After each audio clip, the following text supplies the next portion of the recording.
Right now on Caps 13 News. Kansas residents may soon be paying more for electricity. And a look back at a historical event that drew eyes from around the country to Pittsburgh. Plus, 3 ways to unlock the true potential of your cell phone. All that and more on this edition of Caps 13 News. Thanks for joining us for this edition of Caps 13 News. I'm Alexis Arenas Andrade. And I'm Jacob Trevere. A Pittsburg State student starts her own beauty business. And Pittsburgh sees an increase in crime at the end of October, but first a local utility seeks to raise their rates. On October 26, Westar Energy filed a request with the Kansas Corporation Commission in an attempt to adjust its prices by 1%, or about $17.4 million. Regulators expect this increased request and will be reviewed in request in detail. A resulting adjustment price is to be determined in June 2017, so residents shouldn't expect these changes until next summer. The expected average increase of each customer's bill is said to be around $1.54 every month. The request is likely in relation to remaining costs resulting from mandated environmental upgrades to comply with the clean air regulations. Other factors include investments to protect the grid against power outages. Also included within the request are investments aimed at modernizing target areas of the power grid. Westar wants to begin updating some of the most critical aging equipment. The company plans to replace more than 2,500 power poles and install nearly 1,500 communication modules to prevent a shortening power outages. Deer vehicle collisions vary from year to year, but one thing is consistent. In southeast Kansas, the largest amount of these types of accidents occur in the month of November, and November has arrived. Drivers are encouraged to be especially vigilant this month as a number of factors add more dangers to the road. It's mating season, and the population of white-tailed deer is said to increase. Young male deer will be diligently searching for a mate in the coming month. This often involves covering vast amounts of land in search for the right companion.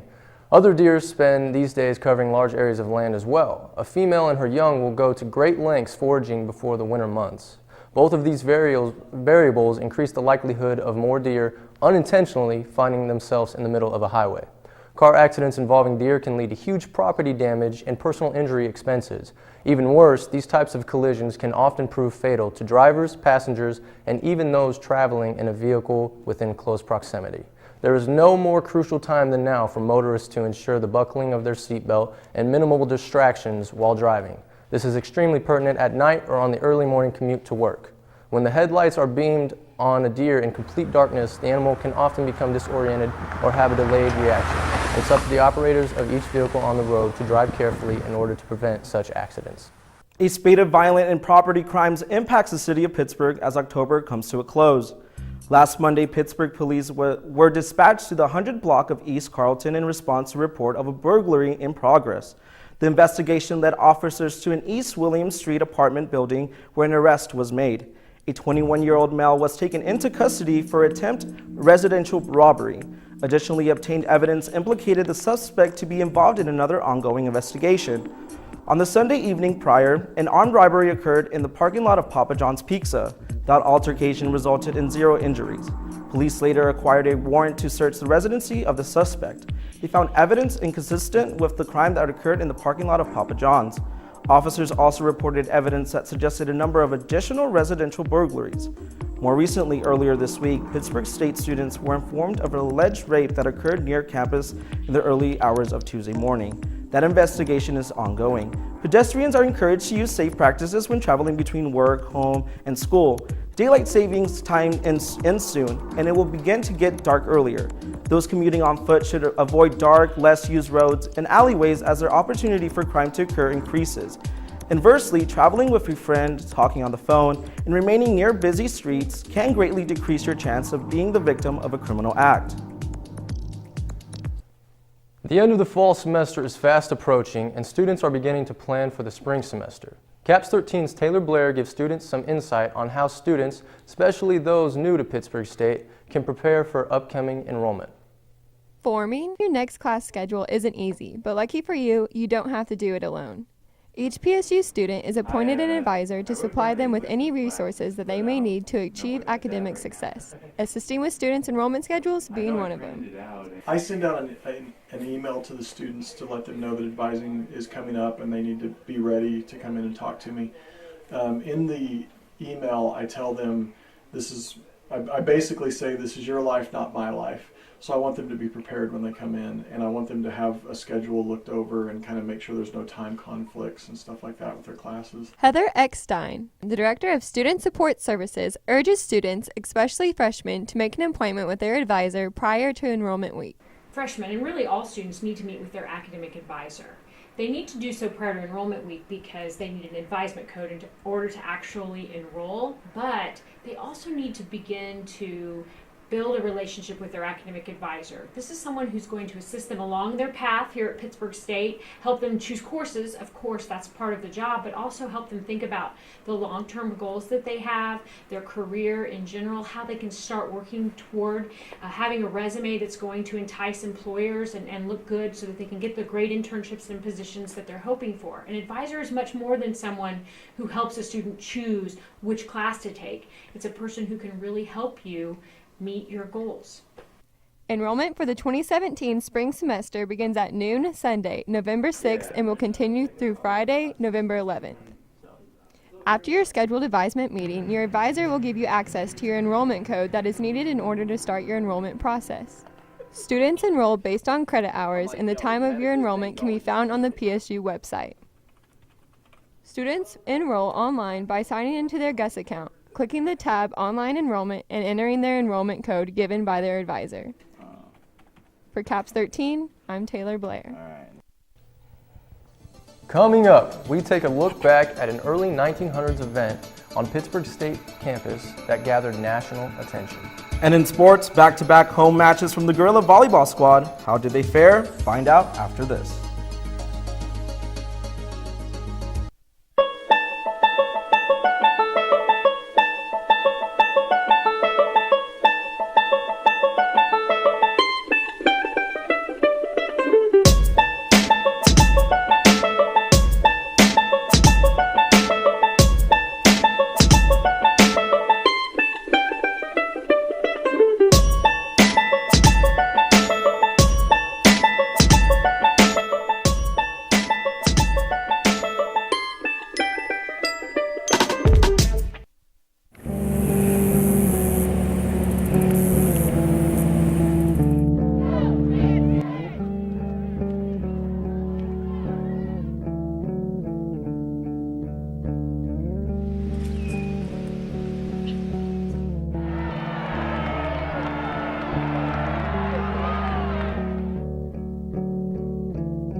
I've got a lot of things on my mind. Some things might make you laugh, some things might make you cry, some things might even compromise national security. Why is the internet so obsessed with cats? Hashtag dogs are better. Sorry, but it's true. I can't wait for my trip to Vegas this week, and hashtag Friday can't get here fast enough. Have a nice trip. I hate my job. My boss is such a Oh, crap.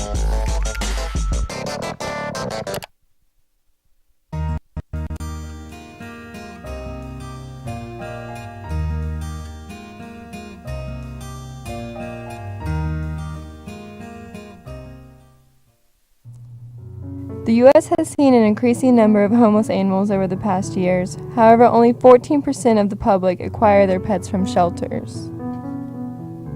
Every year, 5 million animals go into animal shelters nationwide, many spending the rest of their life looking for a home. Because about 40 million of those animals end up euthanized due to overpopulation in the shelters. 5 out of 10 dogs are destroyed simply because nobody wants to adopt them. So, want to know how to help? Save a helpless animal's life by going out to your local animal shelter and adopting a forever friend. Show them there's someone out there that loves them back. In this week's PSU History segment, we take a look at a mock trial that started conversation and interest about evolution in the southeast corner of Kansas. CAPS 13 Amanda Kempton has the details. Gus the gorilla is the embodiment of the spirit at PSU, but about a century ago his fellow primates were the center of controversy. A publicity stunt about evolution in the small town of Dayton, Tennessee turned into a trial known by many that sparked an interest in the mining town of Pittsburg, Kansas. An infamous trial in 1925 that took place in Dayton, Tennessee, where the ACLU found somebody to test the local laws about teaching evolution, and they found a teacher named John Scopes to give a lesson on evolution and get arrested for it, and then there was a big trial. But it was all kind of a setup in that it was sort of a publicity stunt for the town of Dayton. Dayton was then the center of controversy and made headlines.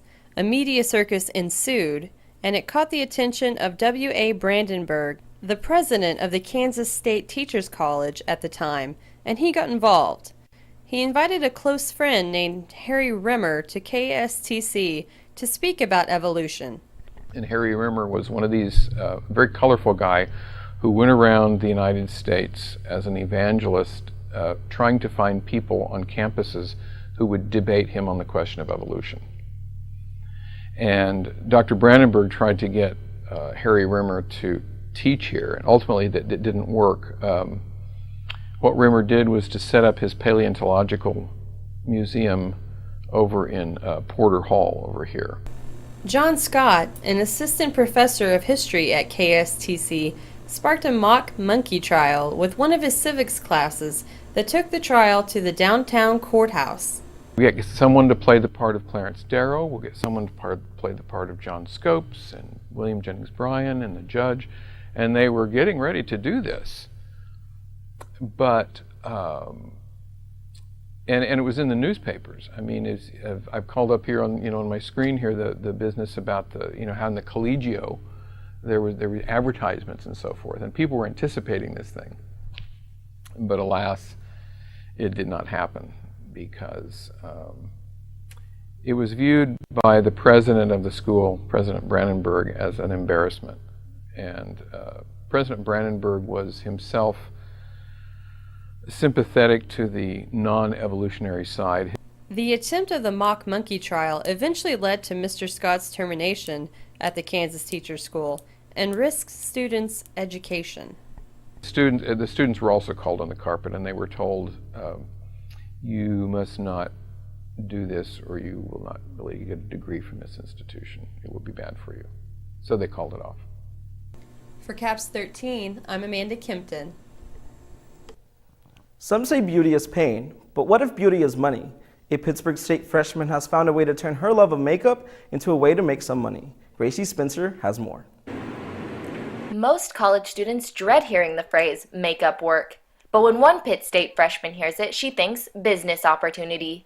Faith Van Beesler became interested in makeup at a young age because of watching her older sisters and eventually decided to try it for herself.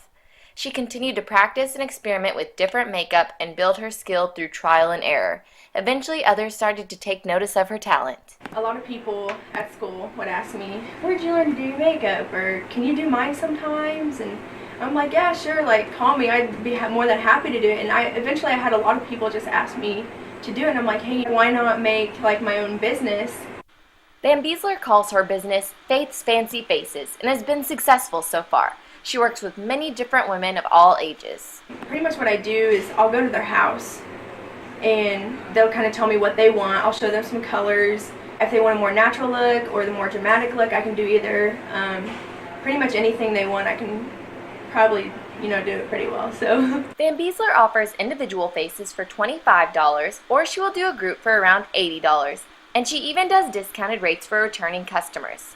Some of those who are fortunate enough to receive Faith's services are her friends, and they're very supportive of her and her business she's started. I think it's important because it helps girls with their confidence levels, and so it makes them feel confident, it makes Faith happy, she loves to do it, so I think it's a good thing. As for her career plans, Faith is going to focus on school and her major in field biology and environment, but would like to keep doing makeup for people when she can during the semester. I love doing it, and it makes girls happy, it boosts their confidence, makes them proud of themselves, and I want to be a part of that. For CAPS 13, I'm Gracie Spencer. Those interested in her services can book an appointment with Van Beusler through her Facebook page, Face Fancy Faces. Coming up in sports, the Pittsburg State volleyball team played 2 home matches this week. Plus, the Pittsburg State football team visits the top-ranked team in the country. More after this.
I wonder who that could be.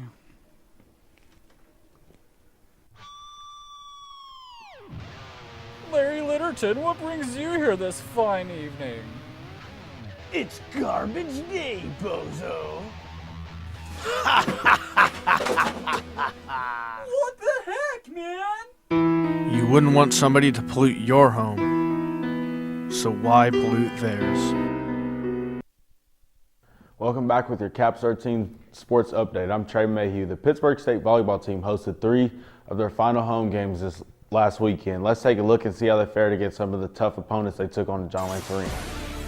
On Friday night, the Gorillas hosted the Lindenwood Lions. The Gorillas started out very hot, winning the first set 25-21, but the Lady Lions were able to win the next 3 sets and win the match. The Gorillas were only able to hit 188%, while the Lions were able to hit 270. This drops the Gorillas 3-9 in the MIAA. Maggie Heiberger led the team with 13 kills, 19 digs, and that's her 3rd straight double-double. Saturday may have been one of the toughest tests for the Gorillas all season. They took on the nationally ranked Central Missouri Jennies. But the Gorillas did definitely let them come in and just take this. The Jennies took the first set 25-17. The Gorillas fought back and won the second set 25-20. But the Jennies were able to pull out the last 2 very hard-fought sets. But Pitt State outblocked the Jennies and the team tied with 57 digs. Lauren Reiger led the Gorillas with 13 kills and Ashlyn Schwartz led the team with 20 digs. The Gorillas played their final home game on Tuesday against the Central Oklahoma Bronchos. The Gorillas played them tough right up from the first two sets, being won by the Bronchos by a margin of 6 points combined, 25-21 in the first set and 26-24 in the second set. The Bronchos were able to just outplay the Gorillas in the final set by winning the match 25-15. The Gorillas had just too many errors in this one to come out on top. Maggie Heiberger led the team with 14 kills. Ashton Swartz led the team with 9 digs. The Gorillas travel to Southwest Baptist and Missouri Southern this weekend to take on 2 very tough teams. The Pittsburg State men's basketball team started their expedition games. This past weekend, they first traveled to the Octagon of Doom to take on the Kansas State Wildcats. The Wildcats held a 26-point lead at one time, but the Gorillas fought back and got it within 13 points. The Wildcats were able to hold off the Gorillas for an 85-72 win. The Gorillas shot just 37.2%. Junior transfer Elijah Gaines led the team with 12. Freshman Brandon Clifford added 11. Barry Brown led the Wildcats with 17 points. They wrapped up expedition play in Stillwater, Oklahoma, taking on the OSU Cowboys. The Gorillas could not stop the Cowboys. They started out and they ran for 40 minutes straight. Turnovers were a big factor in the game, and the Gorillas allowed 42 points off 29 turnovers. But the Cowboys were able to top the Gorillas 117-64. Miles Harrison led the Gorillas with 13, and Brandon Clifford and R.J. Pear both added 12. Pittsburg State opens up the regular season Friday, November 11th against Minnesota Mankato at the MIAA NSIC Conference Challenge in St. Cloud, Minnesota. The Pittsburg State football team traveled to Maryville this last Saturday to take on the top-ranked team in the country, the Northwest Bearcats, to see if a potential playoff berth is still alive.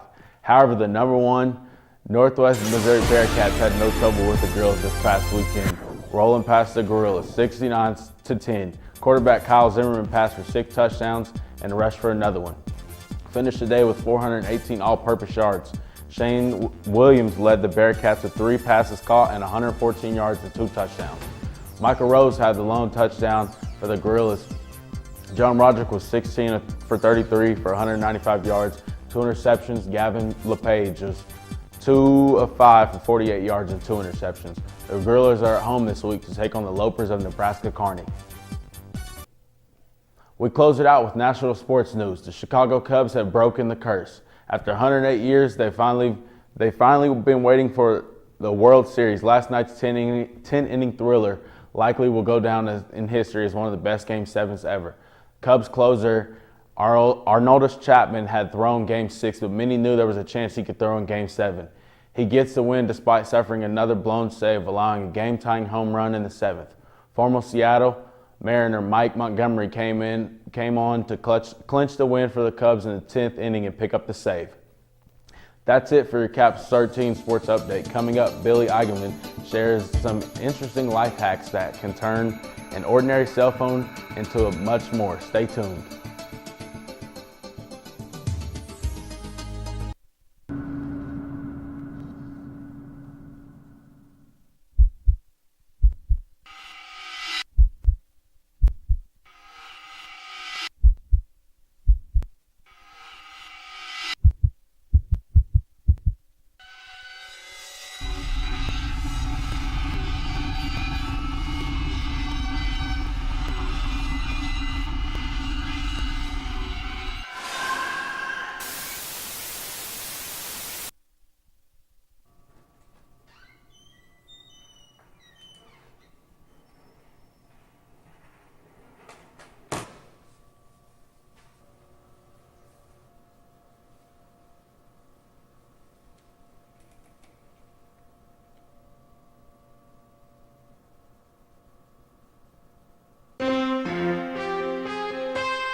Welcome back. We close out our show today by finding some hidden talents for that cell phone of yours. On this week's Life Hacks, Billy Eigenman shows us how to do 3 fascinating things with our devices.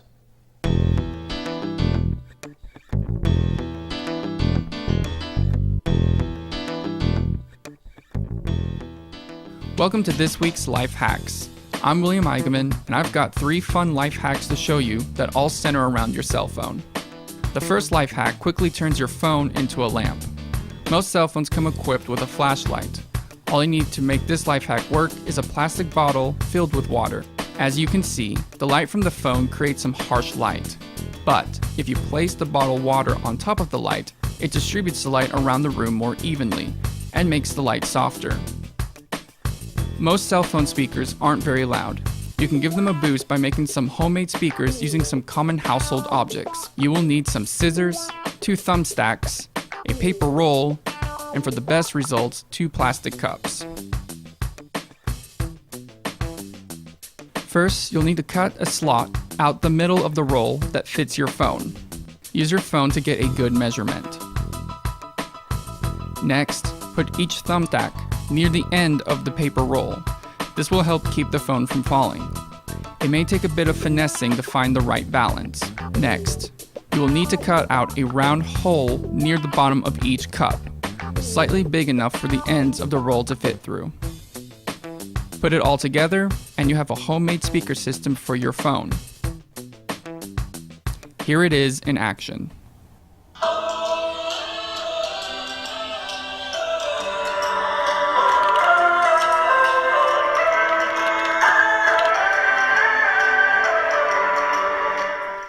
This next life hack turns your cell phone into a projector for very little money. You will need a shoebox, a magnifying glass, some tape, and scissors. First, unscrew the handle from the magnifying glass. Next, you'll need to cut a hole from the front of the box. Use the magnifying glass as a reference. Next, fit the glass into the hole. You may need to make some slight adjustments to get it to fit correctly. Next, tape the glass all around the rim. You don't want any light to creep in through the cracks. You may need to make some simple adjustments to the box's cover for everything to fit correctly. This is what it should look like. To make the projector work, place your phone in the box and then adjust the phone's distance from the glass until the image you're projecting is clear. Make sure your phone is upside down or the image won't be projected right side up. To get the best results, turn your phone's brightness settings all the way up and project your image on a white surface in a dark room. I hope you've enjoyed this week's Life Hacks. For CAPS 13, I'm William Eigenman. Billy, I think one of the things that I like about this segment is the fact that he uses everyday items that we have in our house to create these awesome things. So. Yes, smartphones are already so useful, and he just showed us a few more uses of them. That's true. Well, that does it for this week's edition for CAPS 13 News. For more archived episodes, visit the Pittsburg State website and search Broadcasting.